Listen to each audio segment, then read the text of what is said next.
Stay in the car. Let me see your other hand. I'm sorry. Let me see your other hand. Please, Ms. Officer. Both hands. Do nothing. Put your Man, I got shot the same way, Ms. Officer, before. Okay. I'm do nothing. Put your hands behind your back then. I'm not gonna do nothing. Face in the floor. Just go home. I'm with WCCO. I wanna play with him. I actually talked to a few people. On the ground.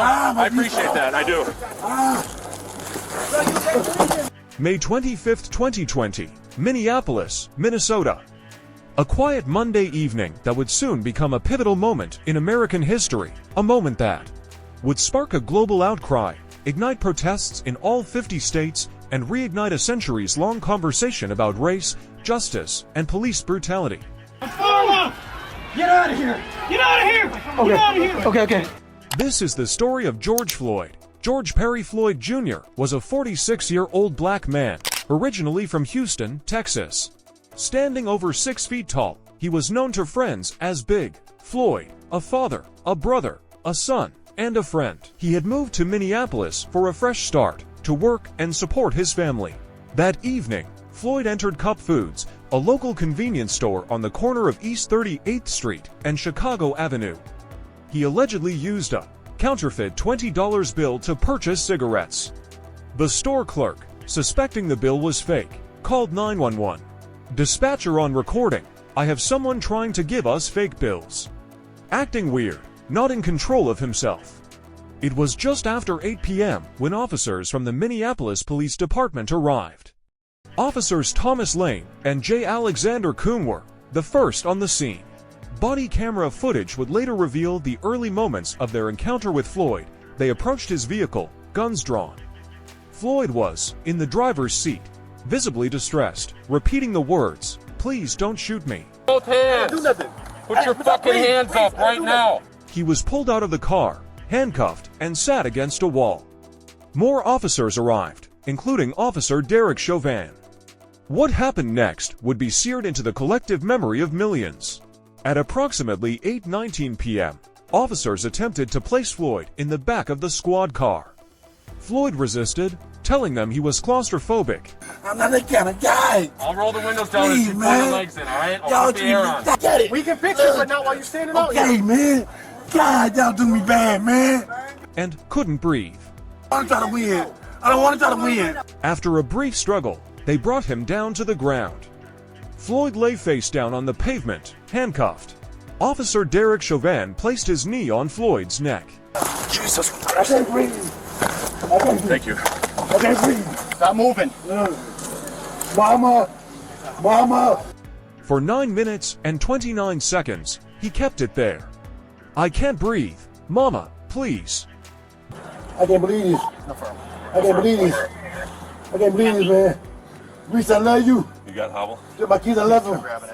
I'm dead. Mine's in my side. It's listed. It's labeled. "They're going to kill me." These were the words George Floyd uttered over and over again.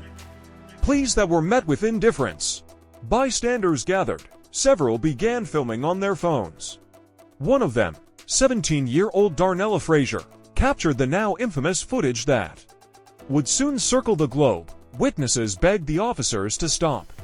They told them he couldn't breathe, that he wasn't resisting, that he needed help, but Chauvin did not move. Even after Floyd stopped speaking, even after he stopped moving, even after he lost consciousness. Get off. He kept his knee on George Floyd's neck when paramedics finally arrived. Bro, we doing okay, bro? Yes, I am. Floyd had no pulse. He was loaded into an ambulance and taken to Hennepin County Medical Center. An hour later, he was pronounced dead. The world saw the video. The outrage was immediate. Minneapolis burned with grief and fury. Protests erupted within hours, first in the Twin Cities, then across America, then globally. Black Lives Matter rang from every street corner. Murals, marches, vigils, and demonstrations took shape in over 60 countries. People demanded accountability. There's a lot of noise over here. Derek Chauvin, along with officers Tothau, J. Alexander Kuhn, and Thomas Lane were all fired the next day. It took 4 days for Chauvin to be arrested and charged with murder and manslaughter. The trial began in March 2021, watched by millions around the world. Prosecutors played the video repeatedly. Witnesses cried on the stand. Medical experts testified that Floyd died due to a lack of oxygen, not drugs, not heart failure, but from the pressure of Chauvin's knee. The defense argued otherwise. They cited Floyd's health and drug history. But the evidence was overwhelming. On April 20, 2021, the jury delivered the verdict, guilty, on all counts. Derek Chauvin was later sentenced to 22.5 years in prison. George Floyd's death was more than a tragedy. It became a turning point. The phrase "I can't breathe" became a global rallying cry. Cities re-examined their policing policies. The Minneapolis City Council pledged to dismantle and rebuild its police department, a promise that remains debated. President Joe Biden signed an executive order in 2022 aimed at police reform, though a broader George Floyd Justice in Policing Act remains. Stalled in Congress, George Floyd wasn't the first black man to die at the hands of police. He wasn't the first to say, "I can't breathe," but his death struck a chord. Because it was captured, because it was undeniable, because the world saw it for 9 minutes and 29 seconds. George Floyd's 7-year-old daughter, Gianna, once said, "Daddy changed the world." And in many ways, he did. The legacy of George Floyd is still being written. In the streets, in the courts, in classrooms, and conversations. His name, his final words, and that devastating moment are a reminder of the urgent need for justice, for accountability, and for change. This was George Floyd.